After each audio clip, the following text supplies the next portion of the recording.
Je me tiens devant ta porte, j'attends que tu parles, attiré par ta présence, mon cœur a soif de t'entendre afin que je vive.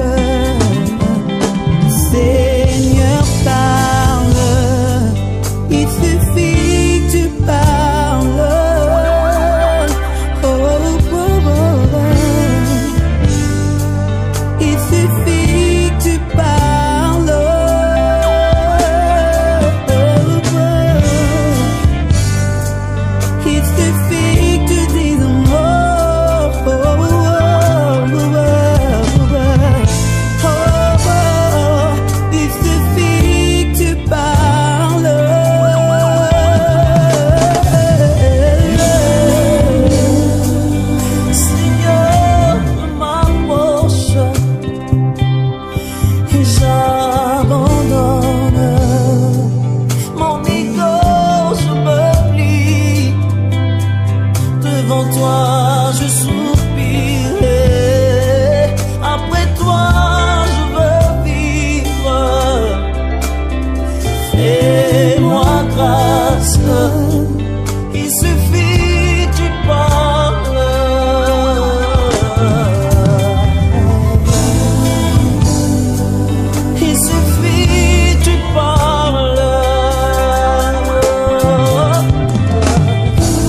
que je me sens perdu, car il n'y a pas d'issue, car tout est vraiment confus. Je peux compter sur Adonai, j'ai mis ma foi en toi, Adonai. Malgré les pressions, malgré les oppositions, malgré des limites, malgré tout ce que je vois, je peux compter sur Adonai. Je mets ma foi en toi, Adonai. Même si rien ne va plus et que je me sens perdu, car il n'y a pas d'issue, car tout est vraiment confus.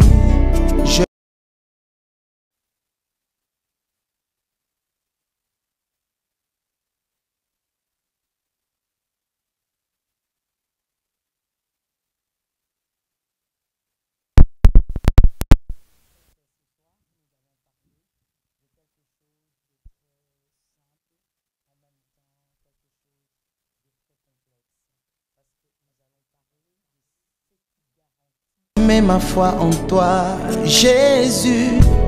Je peux compter sur toi, Jésus. Malgré les pressions, malgré les oppositions, malgré des limites, malgré tout ce que je vis, je peux compter sur Adonai. Je mets ma foi en toi, Adonai.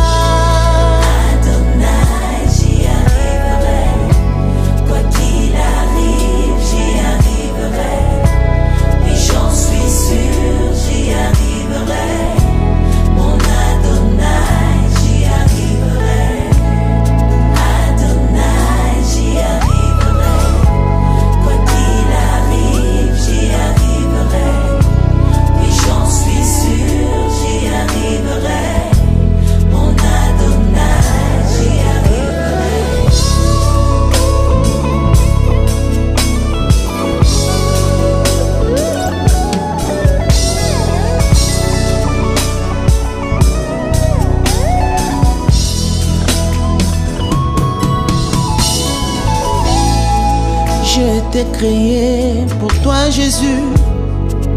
Je finirai par te faire plaisir. Je ne livre.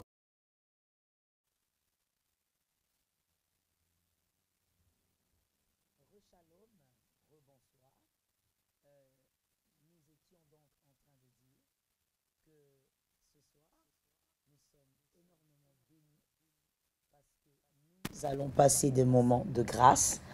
Et pourquoi? Parce que nous allons parler de quelque chose qui semble simple, mais en même temps qui est assez complexe. Et donc, j'étais en train de dire que c'est le pasteur Joël et l'apôtre Timothée. Et donc, nous allons parler ici de garantir un avenir financier. Garantir son avenir financier. Comment le garantir? Comment faire pour que demain, nous ne puissions pas vivre, d'ailleurs dans le présent, avec la peur de ne pas savoir de quoi sera fait notre avenir financier. D'ailleurs, il faut le dire, en tant qu'enfant de Dieu, il faut y penser. Il faut y penser. Il faut penser bâtir sa vie spirituelle. Il faut penser aussi bâtir sa vie matérielle. Parce que de toutes les manières, la vie matérielle est attachée à ce qui est terrestre. Et nous sommes sur la terre et nous passerons, mais nos enfants demeureront et les enfants enfanteront aussi. Donc, n'est pas y penser quelque part, voilà pourquoi j'étais en train de dire, c'est quelque chose de simple, mais de complexe aussi, parce que n'est pas y penser, ça dénote aussi d'une certaine irresponsabilité. Parce que si on veut vraiment bâtir une famille, bâtir un avenir, il faudrait absolument y penser. Et donc, je pense que avoir un travail, entreprendre, bien gérer, économiser, ou encore épargner. Ce sont des choses, des éléments, des stratégies très intelligentes qui nous permettent évidemment de garantir un avenir financier, de stabiliser notre vie financière. C'est merveilleux. Mais il y a quelque chose qui m'intrigue dans tout ça. Il y a quelque chose que moi j'ai découverte et j'aimerais partager avec vous ce soir. C'est que l'argent est matériel, c'est vrai. L'argent est tangible, c'est vrai. Et c'est le fruit d'un certain travail, c'est toujours vrai. Mais l'argent est un pouvoir qui ne se maintient que par un autre pouvoir. Parce que vous savez, on peut avoir de l'argent, on peut travailler pour en avoir. Quand on a un cerveau, en tout cas bien fait, quand on a une tête bien faite, on peut travailler pour avoir de l'argent. Mais avoir de l'argent n'est pas une garantie que vous allez être en mesure de la maintenir pour un avenir stable. Je parle d'un avenir financier. Et donc, comme l'argent est un pouvoir, il doit se maintenir aussi par un pouvoir. Oui, ça semble étrange, mais c'est ça. Voilà pourquoi la Bible peut aussi expliquer simplement. Lorsque vous lisez Malachie, vous voyez ça un peu. Le Seigneur, quand il parle des dîmes, des offrandes et autres, vous voyez que le Seigneur est en train de dire très clairement que, attention, il y a celui qui dévore. Il y a celui qui menace les finances des enfants de Dieu. Il y a celui qui vient pour déstabiliser les finances des enfants de Dieu. Mais il ne s'agit pas que de la crise économique. Mais il s'agit aussi donc d'un pouvoir spirituel qui a pour objectif de déstabiliser les finances. Les avoir, comme je disais, n'est pas des fois un grand problème, mais maintenir de l'argent, les fructifier, et voir cet argent n'est pas s'envoler. Ça, monsieur, madame, c'est tout autre chose. Ce n'est plus le matériel. Nous sortons du matériel et nous entrons dans une dimension spirituelle. Et j'aimerais ce soir, par la grâce de Dieu, que ce soit des hommes, des femmes et des hommes spirituels qui me captent. Voyez un peu ce qui s'est passé dans Juge 6, 25. Juge 6, 25, la Bible nous parle de Dieu qui donne un ordre à Gédéon. Le premier ordre, c'est de prendre un taureau de 7 ans. J'aimerais préciser ici, les lecteurs de la Bible le savent, c'est que quand Dieu donne l'ordre à Gédéon, Gédéon avait déjà donné une offrande. Il avait déjà donné une offrande à Dieu. Mais Dieu vient venir et dire à Gédéon, prends un taureau de 7 ans. Quelque chose m'intéresse. Ce n'est pas seulement la première instruction, mais la deuxième. La deuxième, il dit, renverse l'autel de Baal. C'est-à-dire, Gédéon, avant de renverser l'autel, amène d'abord cette offrande qui est un taureau de 7 ans. Ça, c'est d'abord l'ordre du Seigneur. C'est Dieu qui donne un ordre. Et il dit que après cela, va renverser maintenant l'autel de Baal. Il y a une troisième instruction. J'espère vraiment que vous notez ou vous retenez. Il y a une troisième instruction qui dit « abat le pieux sacré ». C'est-à-dire, le pieux sacré faisait partie du temple de Baal. Il était sacralisé par le rituel de Baal. Et donc, Dieu dit « commence d'abord par m'amener une offrande selon moi », parce que Gédéon avait donné une offrande, comme on l'a dit, selon lui. Mais là, Dieu lui dit « amène maintenant, voilà ce que moi je veux ». Vous savez, il y a certaines choses, il y a certains mystères spirituels. Quand vous ne les pénétrez pas, vous ne comprendrez pas comment fonctionnent certains mondes. Et là, je parle du monde financier. Parce que, comme je le dis, l'argent est un pouvoir. Et tout pouvoir ne respecte qu'un autre pouvoir. Et Dieu est en train de dire, va m'amener ce taureau-là. Là, maintenant, c'est une offrande que Dieu lui-même demande. Et deuxièmement, il dit, cet autel-là, tu dois briser. C'est-à-dire, après m'avoir donné ce que moi je te demande, marche selon maintenant mes voies, mes principes. Ne nous mélange pas. C'est le deuxième principe spirituel. Et le troisième principe, le pieux sacré. C'est-à-dire que dans ta vie chrétienne, qu'il n'y ait pas de mélange. Parce que tu peux ici m'écouter, tu peux décider d'obéir à Dieu par rapport à la première instruction. Mais si tu n'obéis pas aussi aux deux autres, tu te retrouves dans des mauvais draps. Tu vas dire, mais j'ai obéi, pourquoi je ne vois pas la suite? Il faut obéir aux 3 instructions. C'est-à-dire, tu dois dans ta vie chrétienne ne pas avoir des pieux sacrés, ne pas accepter de respecter certains principes qui proviennent des philosophies humaines ou encore de la coutume humaine, mais qui n'a rien à voir avec Dieu. Et donc là, Dieu ordonne ses directives. Maintenant, allons-y savoir pourquoi.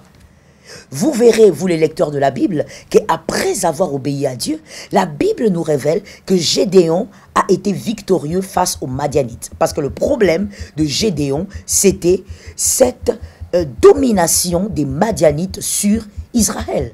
Et la Bible dit que Gédéon a pu vaincre. Ça, c'est un. C'est-à-dire qu'il y a des offrandes, quand on le donne à Dieu, pas parce qu'on l'a décidé, pas parce qu'on dit, écoutez, moi maintenant, je veux donner à Dieu 5 euros, je veux donner à Dieu 20 $, je veux donner à Dieu... Oui, l'offrande volontaire existe, et il est biblique. Mais écoute, il y a une autre dimension, parce qu'ici, je suis en train de parler de celui qui veut assurer un avenir financier. C'est cette offrande que Dieu lui-même demande. C'est-à-dire, au fond de toi, tu sais que ce n'est pas ta chair, que ce n'est pas ta décision. C'est Dieu qui te le demande. Et ça retentit en toi. Tu sens le Saint-Esprit le répéter encore et encore. Te dire non, tu n'as pas fait assez que je t'ai demandé. Fais ceci. C'est-à-dire, quand Dieu te demande cette offrande, c'est en dehors de tes calculs. Et maintenant, c'est une offrande qui amène quoi? C'est qu'on voit dans l'histoire de Gédéon. Gédéon a non seulement gagné la guerre, non seulement vous allez vaincre le pouvoir financier, mais Gédéon a introduit le peuple d'Israël dans un repos de 40 ans. Je veux que quelqu'un me dise 40 ans. 40 ans, il y avait le repos. Ils étaient agressés pendant 7 ans. Mais après l'offrande et l'obéissance au reste, c'est pendant 40 ans que Dieu a garanti la paix d'Israël. Écoute, il y a des offrandes que Dieu lui-même, lorsqu'il te le demande, et tu le mets au bon endroit, God, parce que Dieu peut te dire, donne une offrande, mais toi tu prends, tu vas déposer sur une mauvaise terre. Mais quand tu déposes sur une bonne terre, Dieu garantit la vie financière, non seulement de tes enfants, mais des enfants de tes enfants. Tu n'as pas dit Amen, je le dis Amen moi-même. Ça tombe sur moi-même. C'est ça, le mystère, certains mystères que nous devons comprendre ce soir, mon frère, ma soeur. C'est qu'il y a ces offrandes, quand Dieu te le demande, tu le fais parce qu'au fond de toi, pas parce que tu entends le pasteur Joël prêcher, pas parce que tu entends le pasteur Joël t'exhorter, mais parce que le Saint-Esprit te dit, il parle. Comme on dit, le Saint-Esprit dit Abba Père. Le Saint-Esprit te dit, écoute, il faut que tu fasses. Il faut que tu fasses. Il ne te laisse pas en paix parce que le Saint-Esprit veut garantir l'avenir financier de tes enfants. Est-ce qu'on peut arrêter de croire qu'il faut être dans le monde pour que nous ayons les enfants et les enfants de nos enfants milliardaires, millionnaires? Est-ce qu'on peut arrêter de croire de cette manière? Est-ce qu'on peut croire aussi que celui qui dit que l'or et l'argent lui appartiennent, c'est celui qui est capable de garantir des générations, de garantir une certaine paix financière?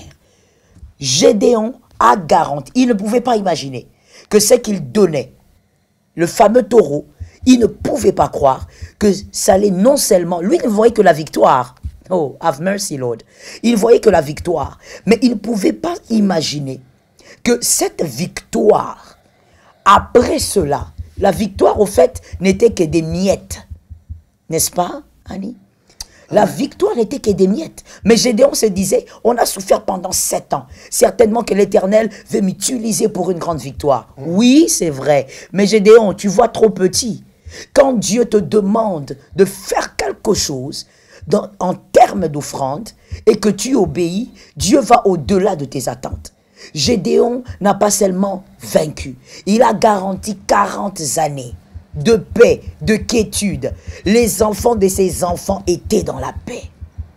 C'est de ça qu'il s'agit. Nous devons apprendre cette année à entrer dans cette dimension où nous prenons notre argent, pas par décision personnelle, mais parce que le Saint-Esprit te parle et tu dis, oui, c'est un montant que je n'ai jamais donné à Dieu, mais parce que c'est le Saint-Esprit qui me convainc. Même si je dois vider mon compte bancaire, parce que c'est le Saint-Esprit, c'est que moi j'attends voir est petit par rapport à ce que lui a prévu de faire. Par rapport à ce que lui a planifié. Tes enfants vont travailler, tes enfants vont fournir de l'effort, tes enfants vont épargner aussi pour leur vie. Mais attention, lorsque l'on a aplani la vie financière de la suite des enfants, donc, même leur effort devient différent.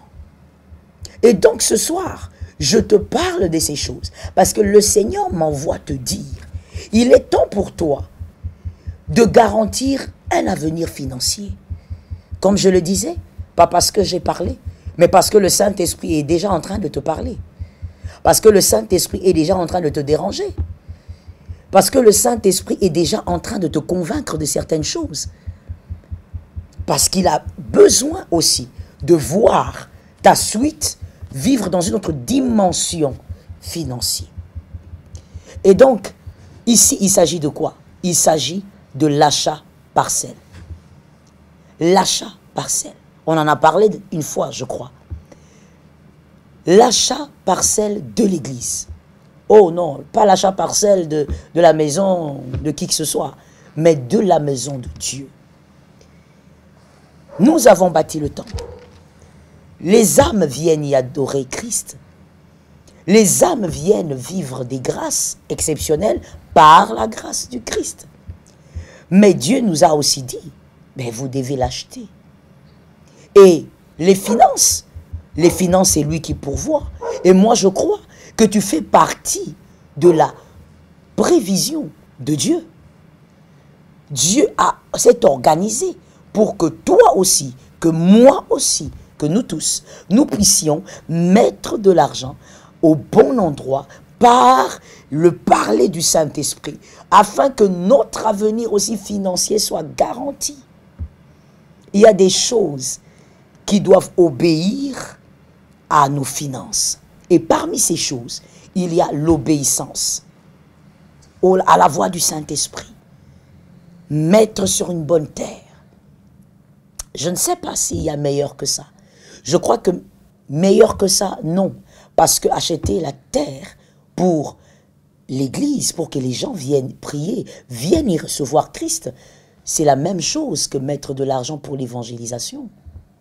C'est aussi l'évangélisation. Les âmes sont aussi gagnées à cet endroit-là. Pas plus tard qu'il y a peut-être 2 semaines, il y a 3, 4, 5 personnes qui ont reçu le Christ, qui ont donné leur vie à Jésus-Christ. Dernièrement, à l'Action des femmes, le Mont Carmel, nous avons eu 15 personnes qui ont donné leur vie à Jésus. Et donc, il n'y a pas meilleur endroit pour placer son argent. C'est une garantie. Le futur est fait de beaucoup de choses. Mais je veux dire quelque chose qui va peut-être vous surprendre. Mais je crois que vous le savez déjà. Mais vous refusez d'y penser. Le futur est aussi fait de votre absence. Parce que quand on parle du futur, on ne parle pas que de demain. On parle aussi de 50 ans. On parle aussi d'ici 70 ans. D'ici 90 ans. D'ici 100 ans. Donc il y a un futur qui est aussi fait de votre absence. Vous ne serez pas toujours là. Mais il y a des choses qui garantissent l'avenir des enfants et des petits-enfants. C'est ce que Gédéon ne voyait pas. Mais son obéissance a permis que plusieurs soient dans le repos. Que l'obéissance de quelqu'un, ce soir, ou encore demain, permette à des générations d'être dans le repos. Que le Saint-Esprit nous parle. Merci, Amen. Seigneur. Amen. Alléluia. Que Dieu soit loué. Merci, Seigneur. Merci beaucoup, pasteur. Je bénis le Seigneur pour ce texte combien merveilleux. Je vois un Gédéon qui constate qui pense avoir reçu une visitation de Dieu. Il s'est dit, je dois donner une offrande.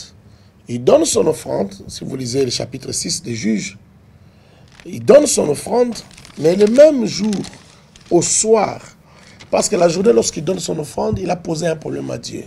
Il dit à Dieu, où sont les miracles dont nous parlent nos pères, nos aïeux, nos ancêtres?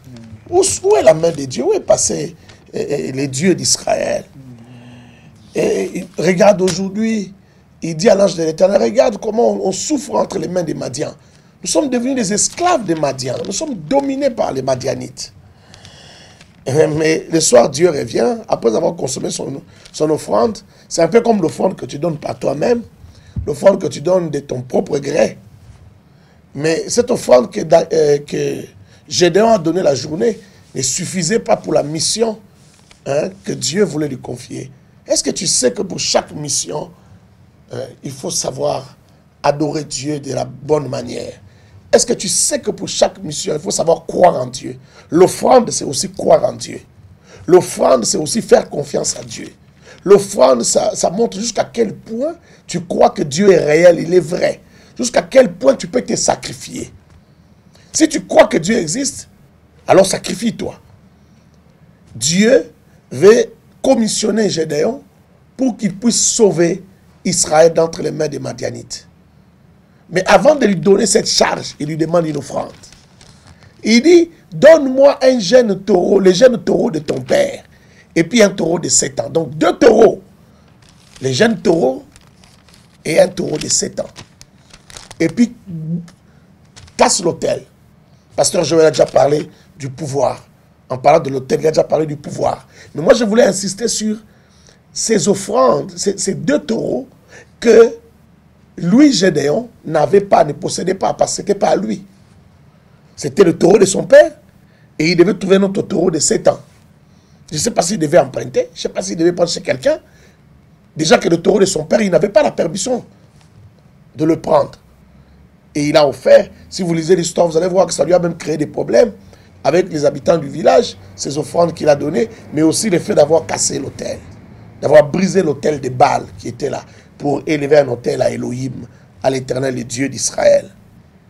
J'aimerais dire à quelqu'un, il y a des choses que tu veux faire avec Dieu, il y a des choses que tu veux voir Dieu faire dans ta vie, il y a des choses que tu veux vivre avec Dieu qui demandent, qui réclament une offrande sacrificielle. Ce soir, aujourd'hui, je ne sais pas, ça dépend de l'heure à laquelle tu nous suis, nous te donnons l'occasion de faire une bonne œuvre, c'est-à-dire de participer à l'achat d'une parcelle. Regarde frère, nous avons déjà construit, nous avons dépensé des milliers de dollars pour construire. Si nous n'achetons pas ces terrains, ces bâtiments vont partir avec le propriétaire du terrain. Mais les propriétaires du terrain nous donnent l'opportunité de racheter ces terrains sur lesquels nous avons construit, nous avons bâti notre temple, sur lesquels nous avons bâti notre Bethel. Nous te donnons aussi l'occasion de bâtir Bethel avec nous, de participer, de mettre ton argent, d'investir ton argent dans une œuvre qui va commencer à parler pour toi, une œuvre qui va parler pour tes enfants, une œuvre qui va parler pour l'avenir de tes enfants. Ce n'est pas comme l'argent que tu donnes à une équipe de football. Ce n'est pas comme l'argent que tu donnes à un journaliste parce qu'il va avoir une chaîne de télévision. Ce n'est pas comme de l'argent que tu donnes, je ne sais pas pour quelle œuvre. Celle-ci est une œuvre spirituelle. Tu achètes des terrains de l'église, tu fais une bonne œuvre. Déjà que nous, là, les serviteurs de Dieu, qui vous prêchons l'évangile, qui vous bénissons, est-ce que vous croyez que nous vous bénissons? Est-ce que vous croyez que nous sommes des serviteurs de Dieu vrais? Est-ce que vous croyez que nous sommes sérieux? Mais si nous sommes sérieux, encouragez-nous en achetant ce terrain pour Dieu. Vous faites vous-même des provisions pour votre avenir, pour l'avenir de vos enfants, mais vous nous encouragez aussi parce que vous nous reposez d'une inquiétude, d'un besoin, d'une tracasserie. Quand vous avez construit sur le terrain de quelqu'un, le jour que le contrat se termine, il reste avec les bâtiments et vous vous retrouvez dans la rue. Maintenant, je te lance un appel. Est-ce que lorsque nous parlons, quelque chose se passe dans ton cœur? Est-ce que Dieu te parle aussi? Est-ce que Dieu te dit que tu peux participer à cette bonne œuvre? Nous avons vécu beaucoup de choses. Moi, je n'aime pas prêcher ce que je ne fais pas. Je n'aime pas demander aux gens de faire ce que moi-même je n'ai pas expérimenté. Nous avons tellement expérimenté des choses en donnant des offrandes à Dieu. Nous avons vu des œuvres incroyables de Dieu se manifester par l'offrande. L'offrande, aussi longtemps que tu es vivant, aussi longtemps que tu vis, et que tu donnes, ton offrande peut faire des grandes choses. Pour les vivants, ça peut faire des très très grandes choses. Gédéon réclame la libération d'Israël, mais Dieu lui demande une offrande. Tu vois ce qu'une offrande peut faire? Tu vois ce qu'une offrande peut faire? Paul Yong-Gishu dit, c'est un prédicateur, c'est sud-coréen, c'est grand homme de David Paul Yong-Gishu. Il dit, lorsque vous avez besoin de quelque chose, et que ce que vous possédez comme argent, comme moyen, comme possibilité, ne peut pas répondre à ces besoins, la solution, ce n'est pas d'aller demander à quelqu'un. La solution, ce n'est pas d'emprunter. La solution, ce n'est pas de prier Dieu pour dire, Seigneur, donne-moi. La solution, c'est de prendre ce que tu as et de donner à Dieu. Je ne sais pas si tu as suivi ce que David Paul Yong-Gishu dit. C'est de prendre ce que tu as et de donner à Dieu et de s'attendre à Dieu maintenant par rapport à ton besoin. Je répète encore ce qui s'est passé avec Gédéon. Gédéon demande la libération d'Israël d'entre les mains des Madianites. Mais Dieu lui demande une offrande. Lui a donné son offrande. Mais regarde encore, regarde l'offrande que lui a donnée. Il donne une mesure de farine, c'est-à-dire il fait des gâteaux avec une mesure de farine. Il donne un agneau, un petit agneau, parce que c'est un chevreau.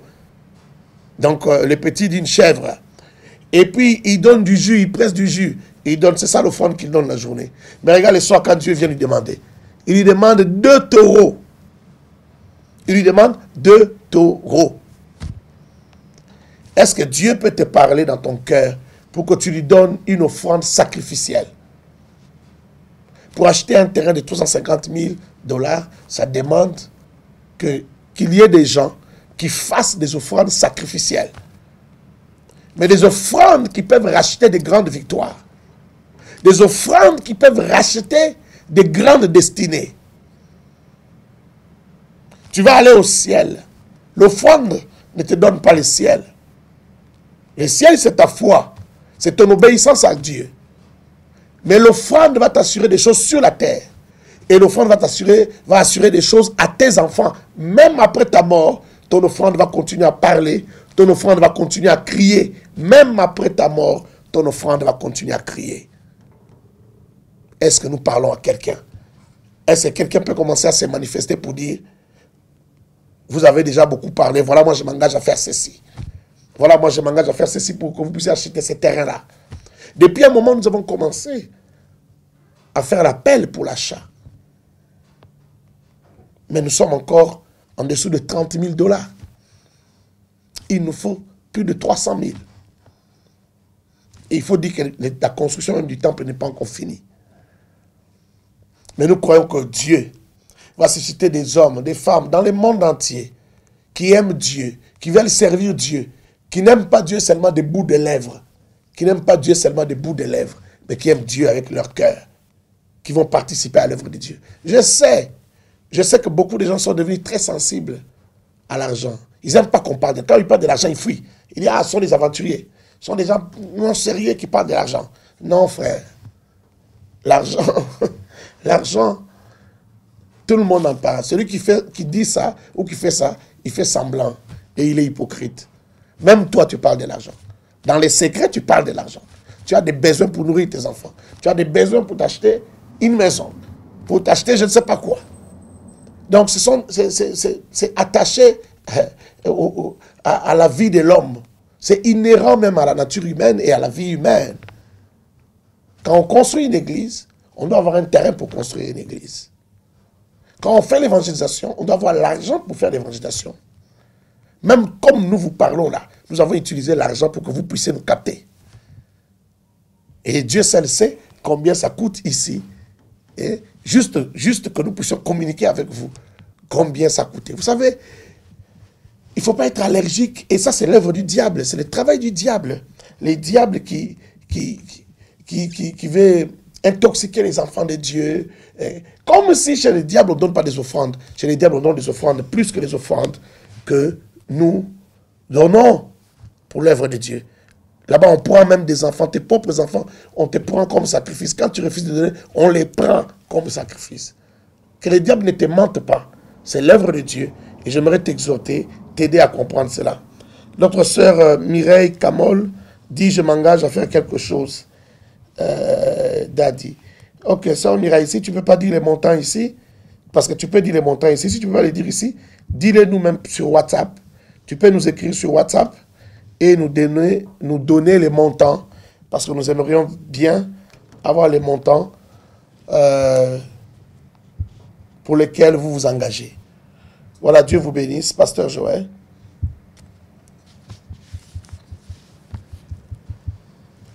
Que le Saint-Esprit vous parle, que le Saint-Esprit continue de vous parler, parce que je sais, je crois que le Saint-Esprit, il est évidemment à l'œuvre.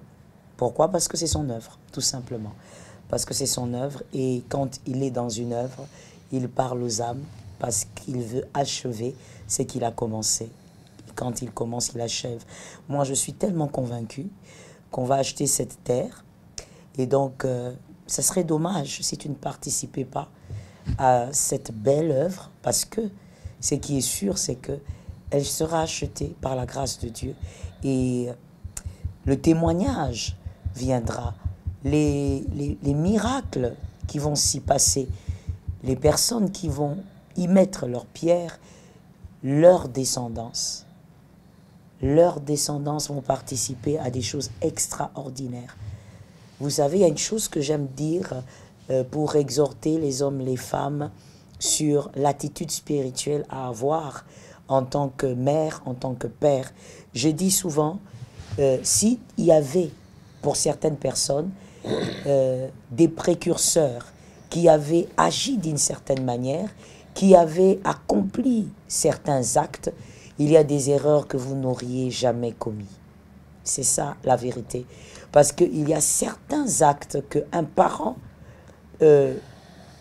place ou fait qui épargnent les enfants de beaucoup d'erreurs, qui épargnent les enfants de certaines choses, même de certains scandales, parce qu'il y a des actes qui mettent les enfants sur une certaine nuée.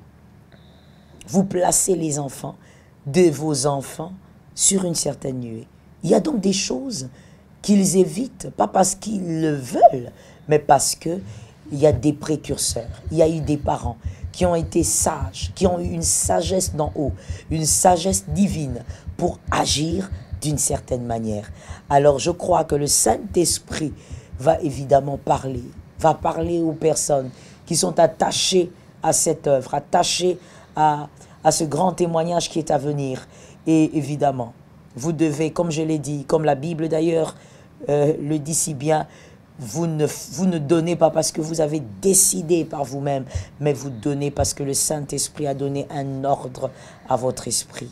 Vous sentez dans votre esprit que le Saint-Esprit a donné un ordre.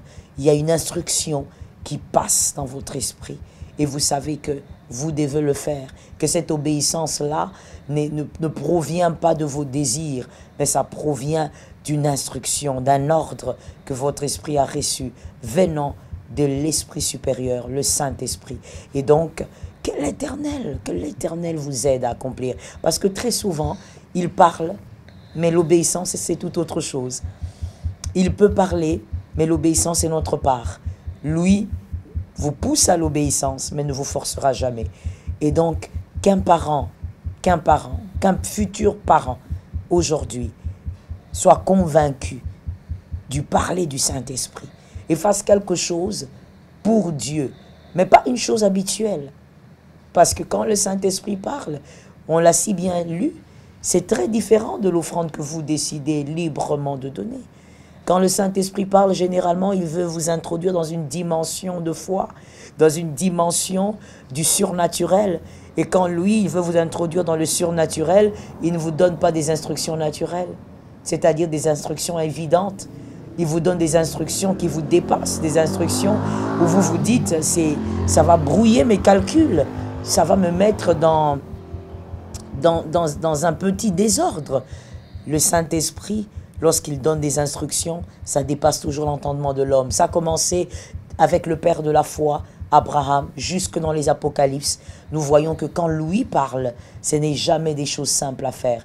Mais ces choses difficiles, qui sont difficiles pour nous, êtres humains, quand on arrive à le faire par la puissance de l'obéissance, on est étonné et même scandalisé, choqué de voir ce que le Seigneur est capable de faire.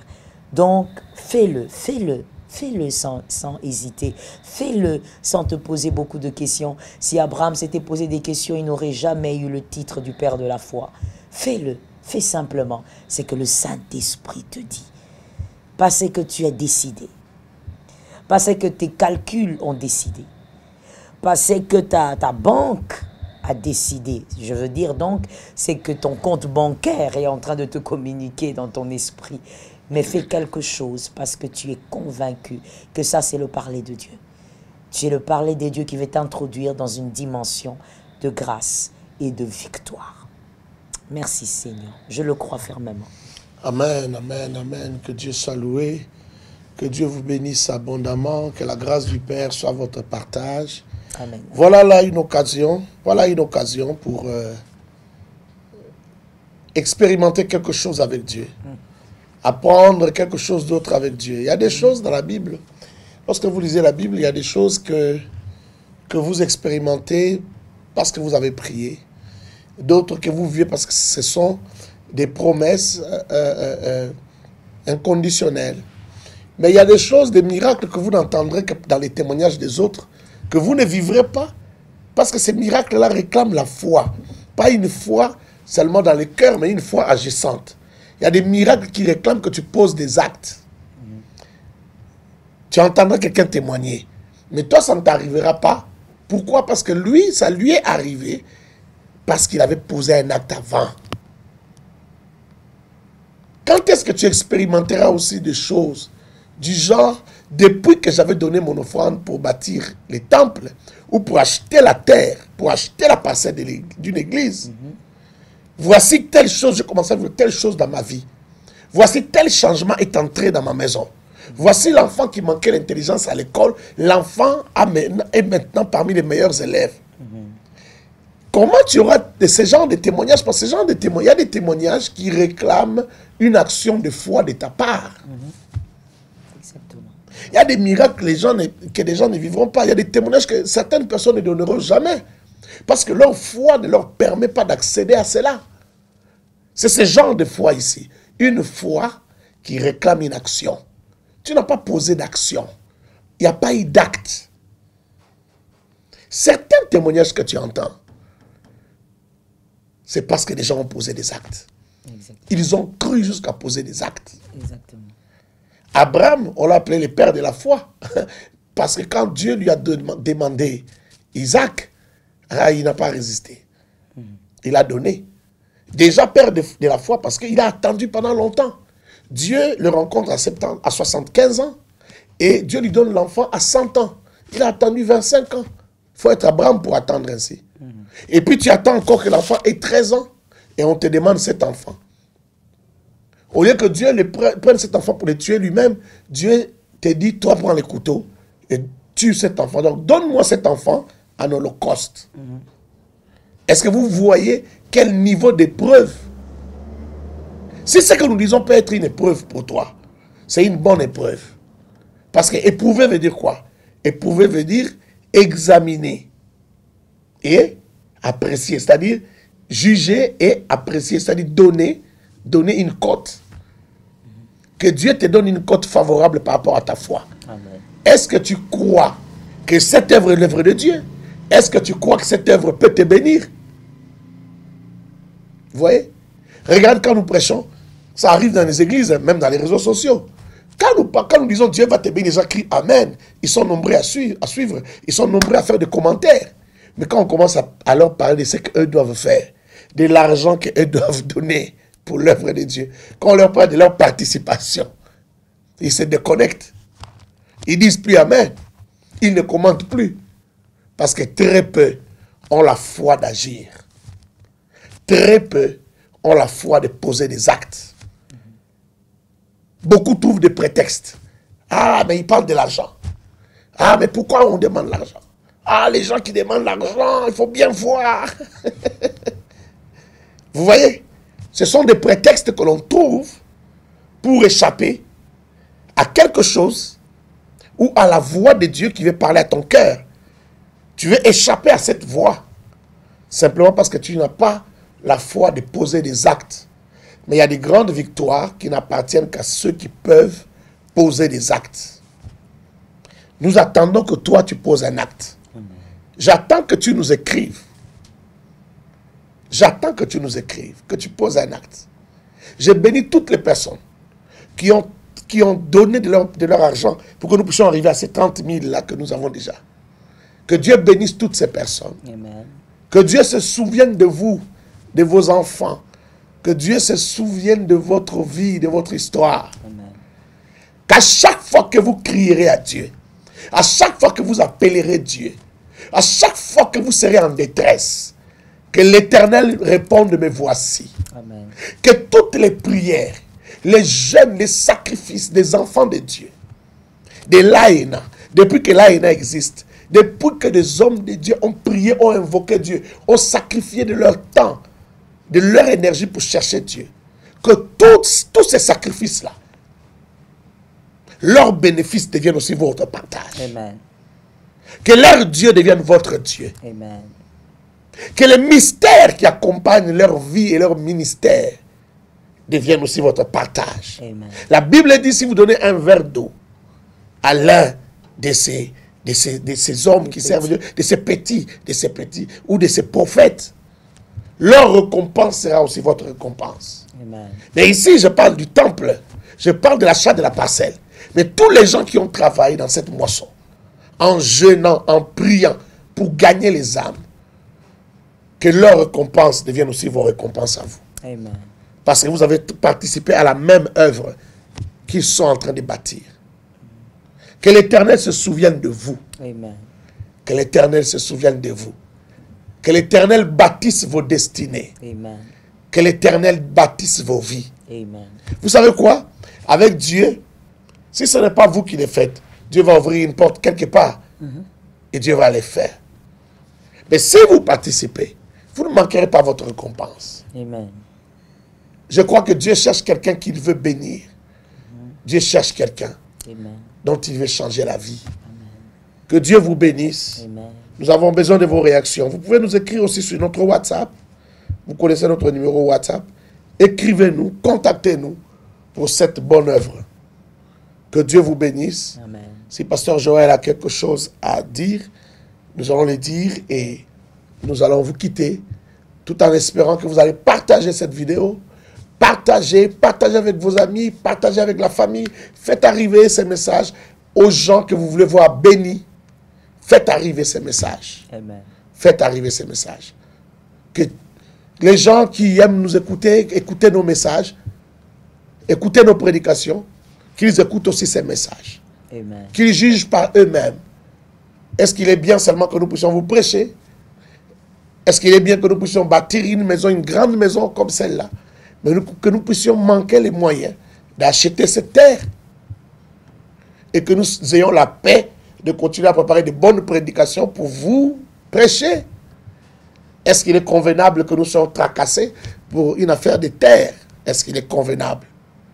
Alors voici une œuvre qu'il faut soutenir. Voilà une opportunité qu'il faut saisir. Soyez bénis et que la grâce du Père soit votre partage. Amen. Que l'Éternel vous soutienne, surtout les personnes qui vont avoir la merveilleuse idée par le Saint-Esprit d'acheter cette terre avec leur participation en famille. En famille. Ça, c'est très, très important aussi. Si le Saint-Esprit vous convainc, que vous puissiez le faire en famille, ça veut dire que c'est l'offrande de la famille et que ça demeure, ça appelle les faveurs Amen. qui vont demeurer dans la famille. Ce sont des actes extraordinaires, je vous assure. On n'a pas les mêmes destinées. Très souvent, c'est parce que les précurseurs n'ont pas fait les mêmes choses. Les précurseurs n'ont pas eu à agir de la même manière. Et des fois, avant d'envier la destinée de quelqu'un à gauche ou à droite, il faudrait plutôt envier les actes des précurseurs. Il n'y a pas de récolte sans semence. Il n'y a pas de sémailles. Il n'y a pas de moisson sans sémailles. Donc c'est pour dire, il ne faut pas te limiter à envier la récolte d'une famille, la récolte d'une destinée. Mais tu dois savoir que cette récolte n'est jamais un fait d'hasard. Il y a quelqu'un qui a fait quelque chose. Si on remonte, il y a peut-être 50 ans, il y a peut-être 100 ans, plutôt, il y a quelqu'un qui a fait quelque chose. Alors aujourd'hui, profites-en aussi pour que ça soit toi le précurseur, pour que ça soit toi la précurseuse et que Dieu vous bénisse, que Dieu vous parle comme il le fait déjà et que le Seigneur vous aide à obéir. L'obéissance vaut mieux que le sacrifice. Soyez donc abondamment bénis et que la grâce ne cesse de descendre sur vos vies. Il y a le numéro WhatsApp, j'espère qu'on l'a bien placé. Si vous ne le connaissez pas, vous pouvez donc voir ce numéro WhatsApp, nous écrire par WhatsApp et l'Éternel accomplira ce qu'il a décidé. Soyez bénis chez vous.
Même si rien ne va plus et que je me sens perdu, car il n'y a pas d'issue, car tout est vraiment confus, je peux compter sur Adonai. Je mets ma foi en toi, Adonai. Malgré les pressions, malgré les oppositions, malgré des limites, malgré tout ce que je vois, je peux compter sur Adonai. Je mets ma foi en toi, Adonai. Même si rien ne va plus et que je me sens perdu, car il n'y a pas d'issue, car tout est vraiment confus, je mets ma foi en toi, Jésus. Je peux compter sur toi, Jésus. Malgré les pressions, malgré les oppositions, malgré des limites, malgré tout ce que je vis, je peux compter sur Adonai. Je mets ma foi en toi, Adonai.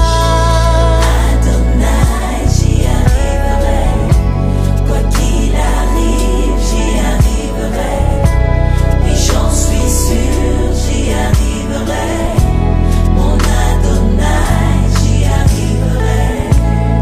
Adonai, j'y arriverai. Quoi qu'il arrive, j'y arriverai. Oui, j'en suis sûr, j'y arriverai.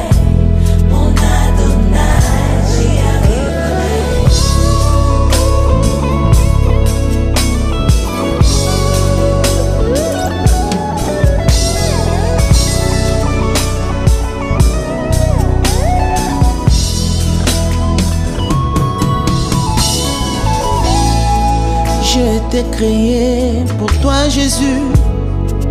Je finirai par te faire plaisir. Je ne livrerai jamais mon âme au diable à cause de la pauvreté qui me ronge. J'ai été créé pour toi, Jésus. Je finirai par te faire plaisir. Je t'offre ma vie pour l'éternité, car je sais que tu es fidèle. Et si papa nanga koma kite, ngai mwana na kokoma. Et si bapara nanga bakweyaki, ngai mwana na kokweya te. Oh, je te fais confiance, Yahweh, je te donne ma vie. Je sais, je le crois. Je ne suis plus esclave du péché. Le péché ne me détruira pas. Ma vie est entre tes mains, Yahweh. Oui, j'y arriverai. Par la foi, je le dis et je le confesse. Au nom de Jésus, je me relèverai de mes chutes, parce que tu es mon Dieu. Yahweh, tu es ma force.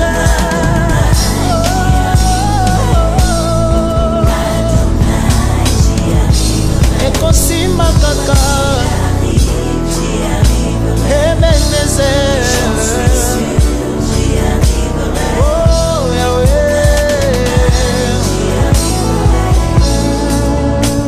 je le sais, ça finira par marcher un jour.